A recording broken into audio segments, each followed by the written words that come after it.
नक्सल मोर्चे पर तैनात जवानों को सबसे ज्यादा खतरा नक्सलियों की ओर से बिछाई गई लैंडमाइन से होता है। इसी समस्या को ध्यान में रखते हुए पंडित रविशंकर शुक्ल विश्वविद्यालय के बायोटेक्नोलॉजी विभाग के अध्यक्ष डॉक्टर केशव कांत साहू ने एक अनोखा आविष्कार किया, जिसकी मदद से जमीन के नीचे दबी लैंडमाइंस का बड़ी ही आसानी से पता लगाया जा सकेगा। रविशंकर शुक्ल यूनिवर्सिटी के वैज्ञानिक का कमाल, अनोखी गोलियां बताएंगी बारूदी सुरंग का पता। लाल आतंक के एजेंट सुरक्षा बलों को निशाना बनाने के लिए सबसे ज्यादा लैंडमाइंस का इस्तेमाल करते हैं। दंतेवाड़ा के अरनपुर में भी नक्सलियों ने डीआरजी जवानों की गाड़ी को लैंडमाइंस ब्लास्ट कर उड़ाया था। इसमें ड्राइवर समेत डीआरजी के 11 जवान शहीद हो गए थे। जवानों की सुरक्षा को ध्यान में रखते हुए पंडित रविशंकर शुक्ल विश्वविद्यालय के बायोटेक्नोलॉजी विभाग के एचओडी डॉक्टर केशव कांत साहू ने सेल्फ इंडिकेटिंग बीट्स का निर्माण किया।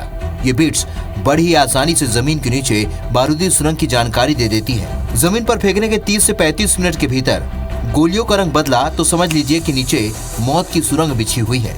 अगर फील्ड में जहाँ पर आपको लगता है कहीं पर लैंड माइन है, वहाँ पर आप दूर से उन बीट्स को बिखरा दीजिए, कुछ समय उनको दीजिए, 30 मिनट से 45 मिनट का समय। अगर वहाँ पर लैंड माइन रहेगा, करीब करीब 1 फीट नीचे भी है, तो धीरे धीरे करके अपना कलर चेंज करेंगे और सफ़ेद से डार्कर ब्लू कलर या ब्लैक कलर की ओर कन्वर्ट होते हैं। इस इनोवेशन के लिए सबसे पहले नक्सल प्रभावित इलाके की मिट्टी का परीक्षण किया गया।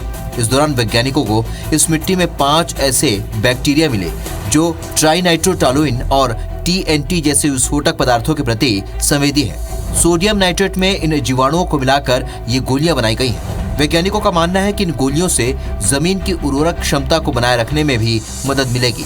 इस प्रोजेक्ट के लिए डीआरडीओ के लाइफ साइंस रिसर्च बोर्ड की ओर से 33 लाख रुपए की फंडिंग मिली थी। रिसर्च पूरी होने के बाद इन्हें डीआरडीओ को भेज दिया गया है।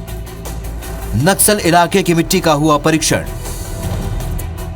गोलियों में मिलाए गए 5 तरह के पदार्थ जमीन की उर्वरक क्षमता बढ़ाने में भी होगी मददगार। रिसर्च के लिए डीआरडीओ से मिली 33 लाख की फंडिंग।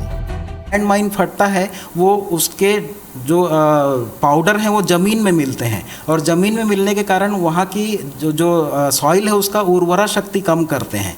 तो ये बैक्टीरिया अगर आप वहाँ पर डालेंगे तो उस डीएनटी को ये जो ज़्यादा खतरनाक से कम खतरनाक फॉर्म में कन्वर्ट करता है और दूसरा प्लांट में ग्रोथ को भी ये बूस्ट करता है। तो ये हमारा पूरा डीआरडीओ का काम था। डॉक्टर केशव कांत साहू की ओर से बनाई गई इन सेल्फ इंडिकेटिंग बीट्स को अगर डीआरडीओ की मंजूरी मिल जाती है तो ये लाल आतंक से लोहा ले रहे जवानों के साथ ही लगातार घट रही उर्वरक क्षमता से लड़ाई लड़ रहे किसानों के लिए भी एक अहम हथियार साबित होगी। सुप्रिया पांडे के साथ ब्यूरो रिपोर्ट IBC 24 रायपुर।